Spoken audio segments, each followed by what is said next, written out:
In this lesson, we're going to explore design aesthetics. We'll find out what aesthetics are and why they are important for architects, engineers, and designers of every sort.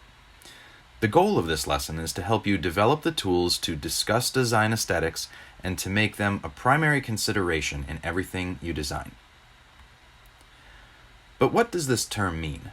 Aesthetics. Dictionary.com would say that aesthetics is the study of the mind and emotions in relation to a sense of beauty. Project Lead the Way defines aesthetics as concerned with beauty or the appreciation of beauty or of pleasing appearance. These definitions point us roughly in the right direction.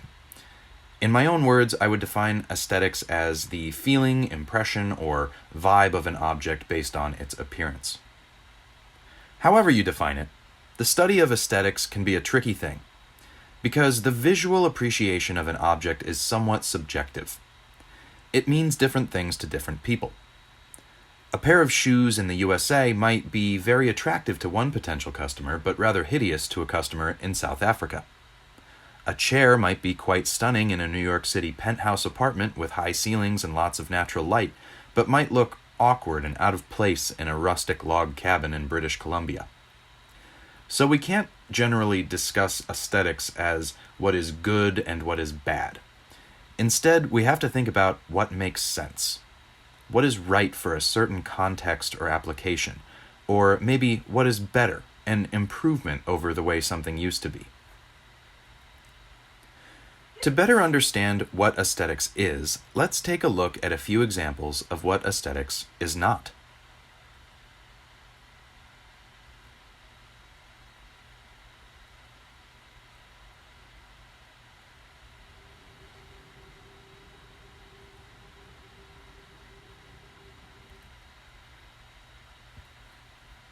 Like all good design, good aesthetics is rarely an accident. It's the result of deliberate, calculated decisions made by experienced designers. It comes from hours, days, years, and decades of design iteration, trial, and error. Still, even the best designers probably won't ever be able to find the perfect aesthetic. Times and tastes change, and before you know it, the aesthetic that used to look modern and chic starts to look drab and outdated. The important thing is to take aesthetic design seriously anyway, so that the world doesn't have to put up with any more walkways or planters like this one. If you spend a little time talking to engineers or manufacturers, you might get the impression that aesthetics are unimportant, that the utility of a product is the only thing that matters. If it works, that's good enough. This is, of course, poppycock, but sadly, this is the reality for many designers who worry only about how a product functions, who don't care about the way that your eyes take in and experience the product before you even touch it, or how the surface of the object feels in your hands when you pick it up. Its texture, its form, its weight. For most of the products that we buy and use every day, whether it be furniture, clothing, gadgets, cars, or houses, we met the technological minimum requirement for performance a long time ago. Of course, engineers are always designing these products to work better, but on some level, all of the options work just fine, and aesthetics quickly becomes the deciding factor for consumers. We could use just about any consumer product as an example, but let's take a look at the teapot. Here's a product that is used and recognized the world over. Its function is simple: make tea. And the teapot has been performing that function for centuries quite well. So when you want to buy a teapot and you go to consider your choices, your decision will be influenced more by how it looks than how it works. The teapot's aesthetics change drastically as designers make subtle changes to its overall shape, its color, its texture and surface finish, the materials used, the shape and styling of the handle, spout, and lid, and countless other factors that might be difficult to put your finger on at first glance. If aesthetics didn't matter, then we would need no variety at all. Everyone the world over could have precisely the same basic standard teapot. They could be mass-produced more cheaply. There would be no need for different colored dyes or patterns. They could be made from a single ultra-durable material that would last the user a lifetime and be handed down from generation to generation as long as it still performs its primary function. No, aesthetics matter far too much for that. People want variety, they want choice, they want a product that is as unique as they are, that suits their personal style and taste exactly. Once the basic requirements of utility are met for a product, the next question is, how do you want it to look? How do you want it to feel? What should it be like? And the answer to these questions is complicated, endless, and exciting. Good designers handle the visual design of a product like an artist. They step back and forget for a moment about the product's function and focus on how it should look. This is actually a very measured and methodical process, though it comes more naturally to some designers than others. Just like an artist, a designer is trying to achieve a certain aesthetic effect. They're trying to use the looks of a product to elicit a feeling or impression. In the same way a painter can convey a feeling of sadness or excitement with his choice of colors, shapes, and brush strokes, an architect might try to convey a feeling of everlasting strength and durability, or maybe modern, efficient sophistication by his selection of materials, colors, and textures. We call these basic ingredients the elements of design.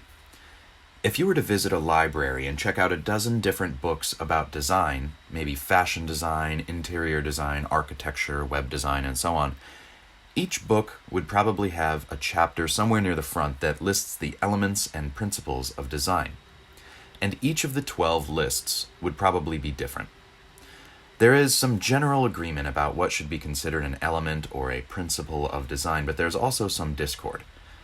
Some people will argue passionately that these lists are carved in stone, but they're not. As you study design more, you can decide for yourself what the correct elements and principles of visual design are. But for now, I'm going to be explaining elements like line, shape or form, value, color, space, and texture. These are the ingredients that make up any visual composition. Whether it is a poster, a website, a shoe, or a sports stadium, and a skilled chef knows how to use the ingredients to achieve the perfect recipe.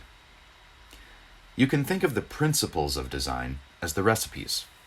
Designers use the elements together in just the right way to achieve a desired principle, such as balance, unity, emphasis, contrast, rhythm or movement, or pattern. A designer might target one or more of these principles in an attempt to create a certain aesthetic. If the designer wants a product to stand out, she may try to highlight certain design principles using the strategic application of certain elements. If she wants a design to blend in, she may employ a totally different strategy. It's all about finding the right combination for the right context. In this lesson, we're going to study the elements and principles of visual design and try to understand how they can be used as tools to achieve a certain aesthetic. We'll be looking at architecture from all over the world that exemplifies the elements in different design configurations. When making a building, an architect has wood and metal, glass and concrete, and he or she can combine these materials in any configuration imaginable. Let's take a look at how they chose to use the elements of design in very specific ways to achieve a desired aesthetic. The first element on our list is line. It seems simple. What are your lines like? Are they bulky and few? Are they wispy and many? Are they sharp and straight, or are they kinked and tangled? The subtle differences make a very different impression on the viewer. As we've said, visual design is subjective, and different people will interpret every design differently, but there's a lot of consensus. There are some general truths in visual design that most people, far and wide, would agree upon. In general, vertical lines represent dignity, formality, stability, and strength. Horizontal lines tend to represent calm, peace, and relaxation. Diagonal lines are often used to represent action, activity, excitement, and movement. Curved lines represent freedom, the natural, or having the feeling of softness. They tend to create a soothing feeling or mood. Here, the Empire State Building in New York City uses prominent vertical lines to represent dignity and stability as it emphasizes its own towering height off the city below. The Brandenburg Gate in Berlin, Germany uses line in the form of uniform vertical columns, which give the structure a stately and dignified sense of importance. The Burj Khalifa in the United Arab Emirates is the tallest building in the world at the time of this recording, and it seems to use strong vertical lines to make it look as though the structure keeps going ever upward into the sky above Dubai. In the early 20th century, the architect Frank Lloyd Wright set out to define a uniquely American style of architecture. His style incorporated a lot of broad, horizontal lines, making his structures look like a natural part of the landscape, as though they sprouted up out of the ground one day in exactly that spot and would remain a natural feature of the terrain forever. Many people celebrate Falling Water in Mill Run, Pennsylvania as his greatest work. His horizontal style can also be seen here at Taliesin, his home and studio in Spring Green, Wisconsin. The horizontal lines are used as visual devices repeatedly throughout the design of the structure. This bridge in Sao Paulo, Brazil, takes advantage of diagonal lines, combined with other design elements to convey a feeling of activity and excitement. The Kurilpa Bridge in Brisbane, Australia, also uses diagonal lines for a similar effect. The Siero River Bridge in Albino, Italy, uses long, smooth, arced lines to convey a feeling of softness, gentleness, or serenity. The St. Louis Arch in St. Louis, Missouri, uses a curved line to represent freedom, defining St. Louis as a gateway to the Mississippi River and the American Midwest. Lines can direct the viewer's attention toward what you want them to see.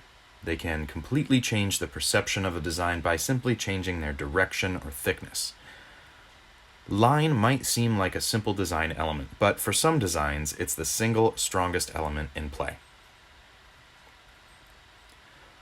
Artists who work in two dimensions, like painters or drawers, tend to work with shapes, where artists who work in three dimensions, such as sculptors, architects, and product designers, tend to work with forms, or three-dimensional shapes. There are many ways to describe or categorize forms, but an easy distinction to make would be to discuss geometric and organic forms. Geometric forms tend to have straight lines and sharp corners.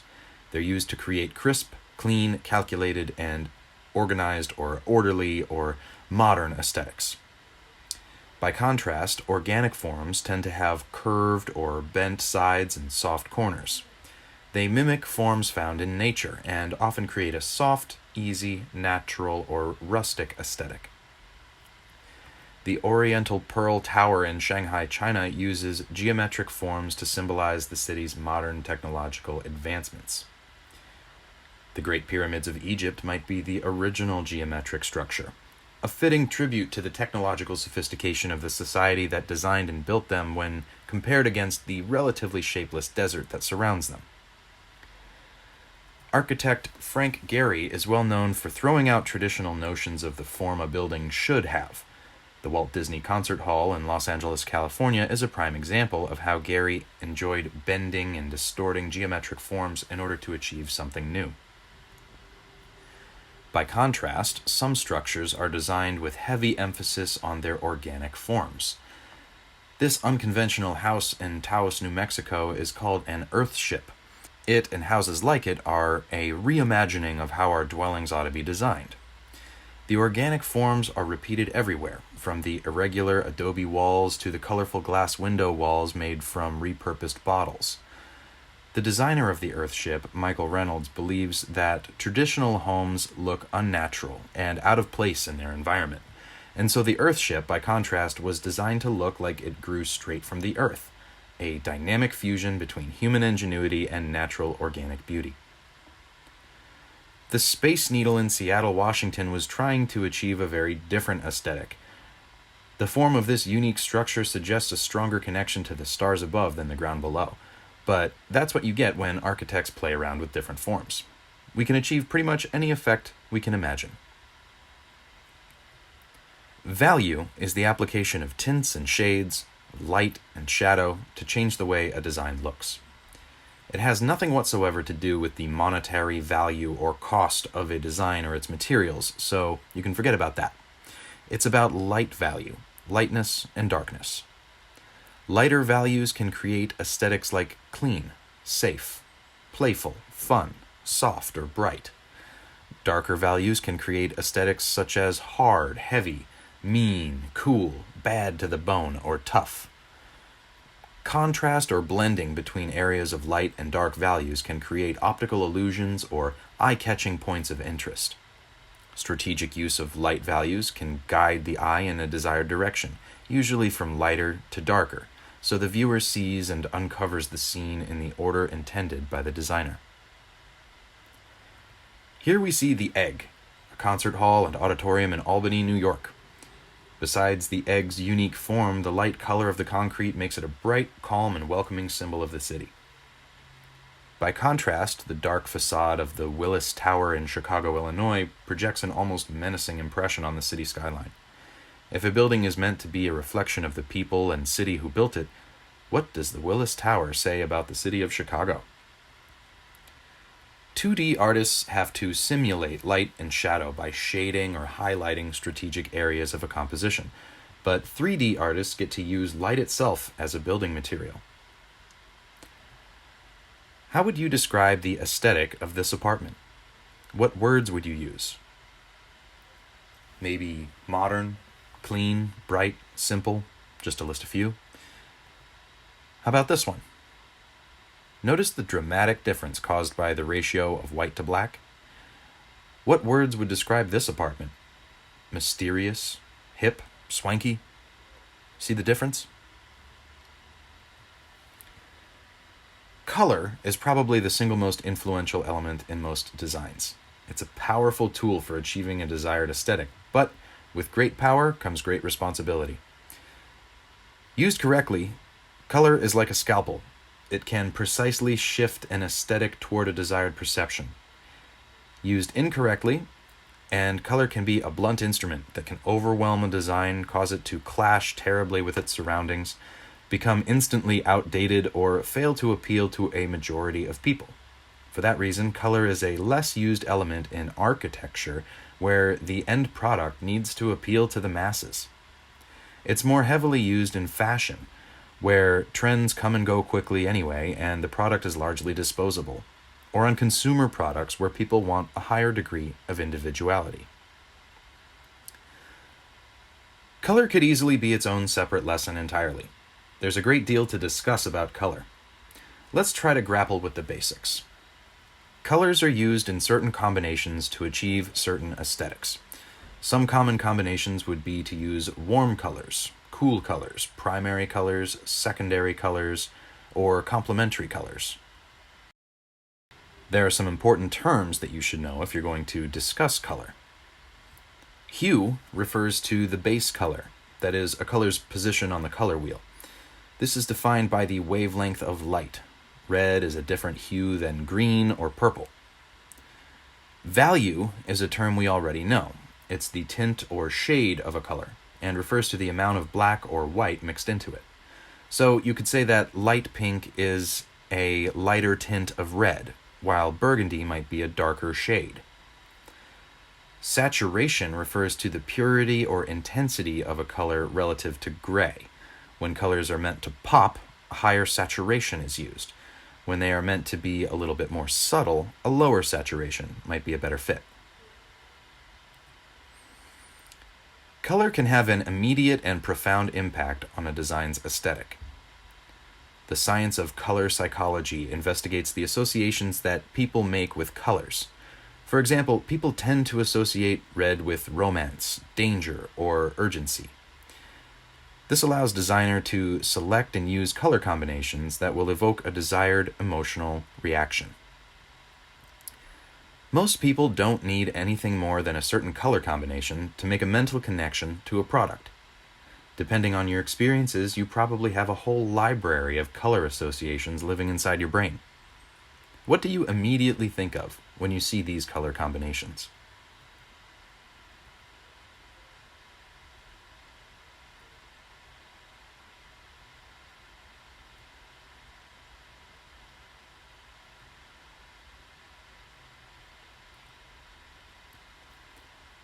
There could be some different answers to that question. As for me, I'm suddenly feeling hungry. Warm colors are colors on the warm end of the spectrum, including reds, oranges, and yellows. We get a warm feeling from them because they remind us of hot things, like fire, the sun, a hot stove, sparks, or the flame of a candle. As the name implies, warm colors can give a design a warm aesthetic, like the cog in Gothenburg, Sweden. Cool colors are on the cool end of the spectrum and include blues, greens, and purples. They tend to remind us of cool things like water, grass, ice, or the sky. In sunny Orlando, Florida, Cinderella's castle makes effective use of the cool color spectrum to help guests forget about the heat and maybe even want to go inside. Another popular combination of colors is the grouping of primary colors, red, yellow, and blue, versus the grouping of secondary colors, green, orange, and purple. Don't ask me why these particular color combinations are so commonly used, but they are, and they each definitely seem to provide a certain effect. The primary colors seem to elicit an industrial feel, which is apparent if you walk onto a factory floor, where you may see machines, pillars, railings, and safety markers sporting this color combination. The primary colors tend to reinforce the aesthetic of geometric forms, providing a neat, orderly, and sharp appearance. If you don't believe me, ask the crew of the Starship Enterprise. Secondary colors, on the other hand, give us a little more of a relaxed, funky combination. It speaks to people who like to follow their own rules, make messes, and think outside the box. Complementary colors are colors which are opposites on the color wheel. They tend to produce a stark contrast when paired together. For a designer who is trying to create an eye-catching focal point to draw the viewer's attention, complementary colors can be a useful tool.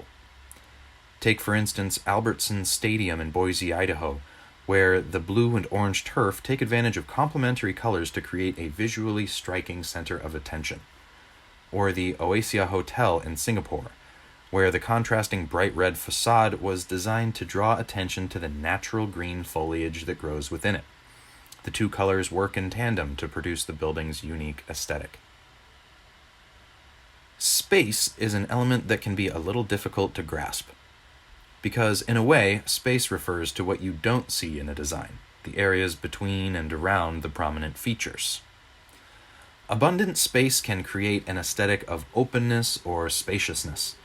It might make a design seem plain or direct visual attention to features within the space. A lack of space can create a cozy, cramped, or busy-looking aesthetic. The reflection pool in Washington, D.C. uses space as a primary design element, maintaining emphasis on the Washington Monument at one end and the Lincoln Memorial at the other. San Francisco is famous for its rows and rows of densely packed Victorian-style houses painted in vibrant colors. The lack of space in San Francisco's painted ladies works alongside the busy patterns, fine details, and variety of colors to achieve a cozy and homey atmosphere. Texture is another element which works differently for 3D artists than for their two-dimensional colleagues. Painters and graphic designers have to simulate texture. They have to trick your brain into imagining what a surface should feel like.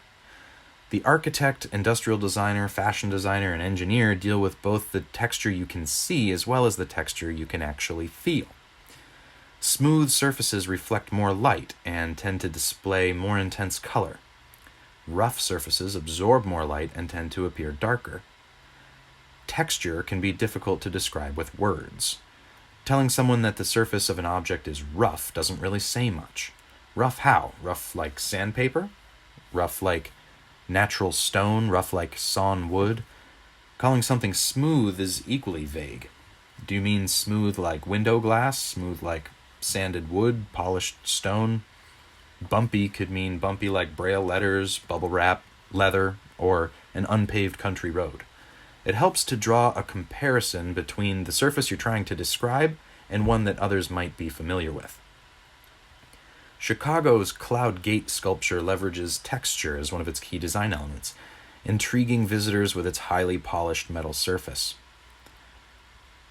The National Stadium in Beijing, China uses a facade of erratic, crisscrossing lines to produce a rough-looking texture of a bird's nest, the defining feature for which the structure got its nickname. The Great Pyramid of Tenochtitlan in Mexico wears its rough stone texture alongside other design elements to emphasize its stability, durability, and magnitude. The principles of visual design are what the artist is trying to achieve by using the elements in the right way. If the elements are the ingredients, then the principles would be the recipes. What's interesting is that each principle can be achieved using any of the elements. There are some tried and true design styles and techniques that work well, but an innovative designer will find creative new ways to combine the elements of design to create the principles they want to see. The first design principle on our list is balance. Balance refers to the distribution of elements within a design. In general, every feature of a design has a visual weight. This could come from a large physical size, a bright color, a wild and energetic form, or many other things.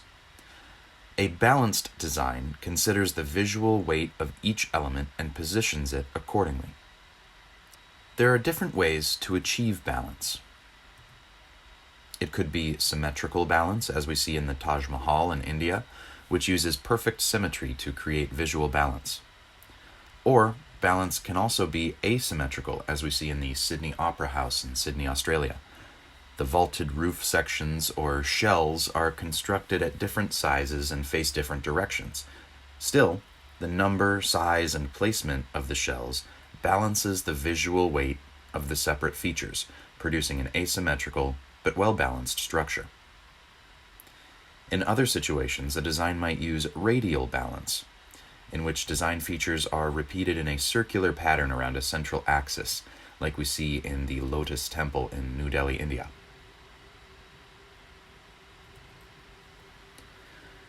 The principle of unity means that design elements are used consistently throughout the design, and one or more elements is used in a way that complements others and leads to a certain aesthetic. A nice example of unity in design might be the Guggenheim Museum in New York City, another Frank Lloyd Wright design. Frank Lloyd Wright was known for meticulously selecting design elements that would work together and complement one another to achieve a desired aesthetic. The Guggenheim's off-white, earth tone color, combined with its gentle spiral rotunda, its asymmetrical form, its soft edges, and organic texture create a unified aesthetic of something organic and natural amid the concrete geometric high-rises of New York City. A few hours up the road in Albany, New York, the Ida Yarbrough residential housing project effectively combines bright colors with geometric shapes and forms and modern building materials to achieve a sharp, clean, modern aesthetic that symbolizes the vibrant culture and commitment to progress in the community. Sometimes a designer's intention is to create emphasis or to draw attention to a particular design or feature. They may use different elements to create a focal point that immediately attracts the viewer's eye.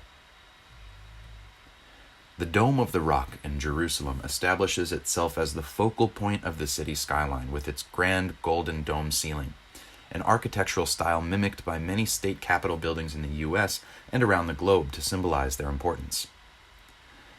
The Golden Gate Bridge in San Francisco, California was built to be a shining tribute to human ingenuity during the 1920s and 30s. The bridge was, and is, a marvel of engineering, but thankfully the designers also insisted on aesthetic choices that would emphasize the bridge's grandeur, like the vibrant scarlet color from top to bottom and end to end. Sometimes a designer tries to create a sense of intrigue or visual interest by using contrast, or the degree of relative difference between elements. A sharp contrast can be used to emphasize an important design feature and draw the viewer's attention. Like other design principles, contrast can be created using any of the elements of design. When the Royal Ontario Museum in Toronto needed to expand, they could have constructed a structure that closely matched the existing stone facade, a stately, dignified, and practical structure. Instead, the expansion was designed in sharp contrast to the existing structure. The crystal, as the expansion is called, used dramatic contrasting forms, colors, and textures to create an architectural curiosity that grabs the interest of anyone who sees it, whether they like what they see or not. London, England certainly has its share of unique architecture, but on the topic of contrast, the Gherkin deserves special consideration. Its elliptical form breaks the mold of conventional rectilinear skyscrapers in London's financial district, and the helical pattern on the facade further puts this unorthodox structure in contrast with its neighbors. One thing's for sure, if you happen to be in the neighborhood, you can't miss it. When a designer uses line, shape, color, texture, or pattern repetitively throughout a design, they can create a sense of rhythm or movement. This principle is defined by a harmonious pattern or sequence, and it can take many different forms. Regular rhythm is the repetition of an element at the same interval. Random rhythm is the repetition of an element that is random or situated at irregular intervals. Gradated rhythm repeats an element with one small change that increases or decreases each time, such as a minor change in size, color, or shape. Graduated rhythm is when an element is repeated closer together or further apart, increasing or decreasing the amount of space with each repetition. The Flatiron Building in New York City is a curious structure, situated in a very narrow sliver of land between two streets. The builders managed to overcome the constraints of the long, skinny footprint with some clever engineering know-how. But that's not the focus of today's lesson. Instead, notice the regular rhythm of the design elements in the Flatiron. The orderly repetition of rows and columns of windows, the 3 evenly spaced bump outs on the side, and the regular repetition of patterns in the ornate molding around the upper edge. Few structures represent random rhythm as well as St. Basil's Cathedral in Moscow. The iconic dome structures are repeated throughout the design, but at irregular intervals, different sizes, and with different colors, patterns, and textures. Still, the form of the dome is the unifying characteristic that ties these features together. Other elements demonstrate random rhythm as well, but none are as spectacular to behold as the beautiful colored domes. The Chinese pagoda is a great example of gradated rhythm, in which each tier of the structure is a copy of the tier below, except for one detail, in this case, size. Pattern seems to be an irresistible design principle for architects, fashion designers, and industrial designers. It's the use of a visual element in a predictable, repeating sequence. Any element can be used to create a pattern, and a pattern can create a center of visual interest. It can provide symbolism, it can guide the viewer's gaze across a design in a certain way, or it can tie a combination of elements together and produce a sense of unity. The Biosphere Environmental Museum in Montreal, Quebec, is surrounded by an enormous geodesic dome, an engineering marvel in its own right. But this geometric, triangular pattern doesn't just comprise one of the most efficient structures we know how to build, but it also helps to create the techno-organic aesthetic that the architect envisioned for a museum which connects technology and ecology together. If you're looking for an interesting use of pattern in architecture, check out the Hamza bin Zayed Stadium in Abu Dhabi in the United Arab Emirates. The pattern of shape and color that carries all the way around the facade of the stadium not only looks neat, clean, and interesting during the day, but at night, the stadium can project any pattern of colors onto the exterior of the stadium, making patterns that are infinitely dynamic. So now you have some idea about the techniques that designers use to create the aesthetics of a product. It can be a tricky thing to grasp, especially since the language used to describe or explain a visual aesthetic is a little vague, and could mean different things to different people. So it's important to use the terminology that we have correctly, and to be as clear, specific, and descriptive as you can be when discussing aesthetics. Take, for example, these cars. When I ask students to tell me which car looks better, they usually tell me the one on the right. When I ask them why that car looks better, they usually struggle for a few seconds, and then they tell me It just looks better.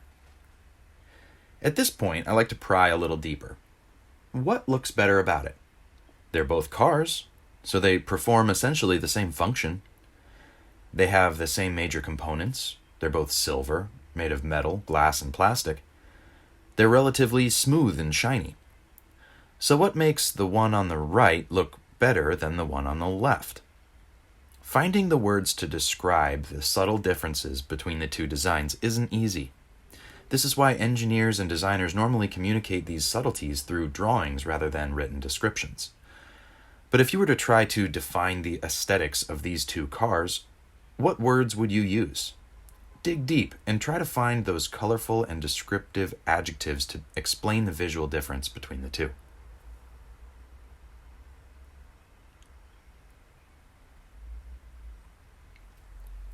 How about these two tables?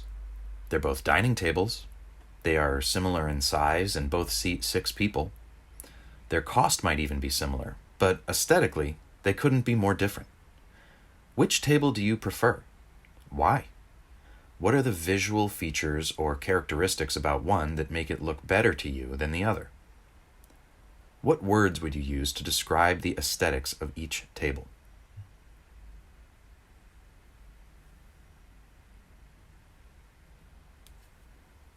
What about when it comes to houses? Here we have two houses that are similar in size and might cost the same, but the aesthetic differences are many.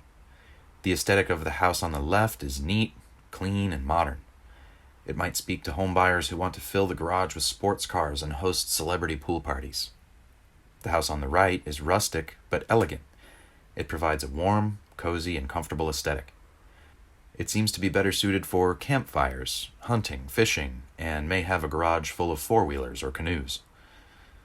Notice how the lines, forms, colors, and textures of each house combine to form its unique aesthetic. Of course, our aesthetic preferences are a big deal when we're talking about our homes and cars, but the exact same set of style choices is made on everyday products that you buy, no matter how small or simple they might seem. Could we get along just fine with any stapler? Sure. But wouldn't it be better if you could choose the stapler that is just right for you, that supports the aesthetic you're trying to cultivate in your workspace? The stapler that's just a little more you? What would it look like? Would it be a bright pop of color like the stapler on the left? Or would it blend into its surroundings and look like a simple, functional, utilitarian workhorse like the one on the right? Would it have a glossy finish with smooth, curved edges? Or would it be a little more blocky with harder lines and corners? Once you get beyond the basic function of installing staples, the doors of aesthetic design fling wide open, and creative designers can walk through and make this ordinary office tool into someone's perfect little product. Here's an interesting aesthetic divergence. Every house needs a vacuum, and like every product, the vacuum has seen its share of iteration, improvement, and many waves of aesthetic reimagining. As new technologies have developed, the vacuum has been able to break away from its traditional form to take on entirely new looks that might confuse a time traveler from another decade. These three dramatically different approaches to vacuum design are a good case study for industrial design in general, where a product's functionality is handled as a matter of fact and equally intense labor of design is invested in the product's aesthetics. On the left, we see James Dyson's ball vacuum. This vacuum is designed largely around the human user. Its overall height, shape, and form are conducive to its use by a person. Its ergonomically designed handles and controls tell the same story. The aesthetic of the Dyson is to emphasize all of the cutting-edge engineering and technological advancement packed into every inch. Bright colors are used to specifically call attention to functional components that the user is supposed to notice and appreciate. By stark contrast, the Roomba robotic vacuum cleaner by iRobot is designed to go unnoticed. This product is a totally disruptive shift in the way people handle the simple problem of cleaning their floors. Its small size, low profile, dark uniform color, and general lack of embellishments make the Roomba almost difficult to notice when you pass through a house, which is kind of the point. It's meant to do its job and otherwise stay out of the way. a mission which is echoed by its overall aesthetic design. A third approach to vacuum aesthetics can be seen in the Cone Vac by Dirt Devil. This vacuum wasn't designed to hide away unnoticed or to be stuffed into a closet when not in use. Instead, the designer imagined a vacuum that would look nice enough to sit out on display in the owner's home when not being used for cleaning. A sort of utilitarian sculpture. This is not an easy task, since such a design would need to fit into a broad range of home decor schemes and be unobtrusive enough to be welcome in the visible living spaces of its owners. The chosen form, color, and texture departs enough from traditional vacuum designs that a guest probably wouldn't recognize it for what it is right away, and might take it in as part of a room's decor, maybe a piece of the owner's art collection. A clever ruse for a vacuum cleaner. Visual design is embedded into way more places than you think. In 2012, on a visit to New York's Museum of Modern Art, I was surprised to find an exhibit featuring video games. After all, we're talking about the museum that displays works by Claude Monet, Vincent van Gogh, Andy Warhol, Frank Lloyd Wright, and a wide array of industrial designers and their iconic products of industrial design. But it makes sense.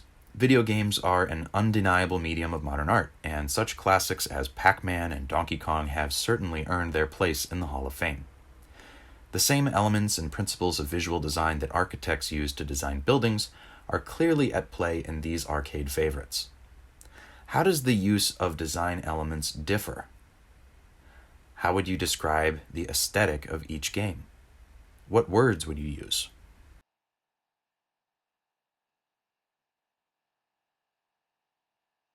I hope you've enjoyed this introductory look at design aesthetics for architects, engineers, and industrial designers. If this topic piques your interest, you could go on to study art, design, and engineering for a career. You would certainly never run out of interesting designs to study.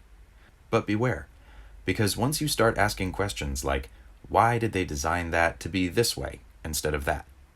You'll never look at the technological world around you the same way again.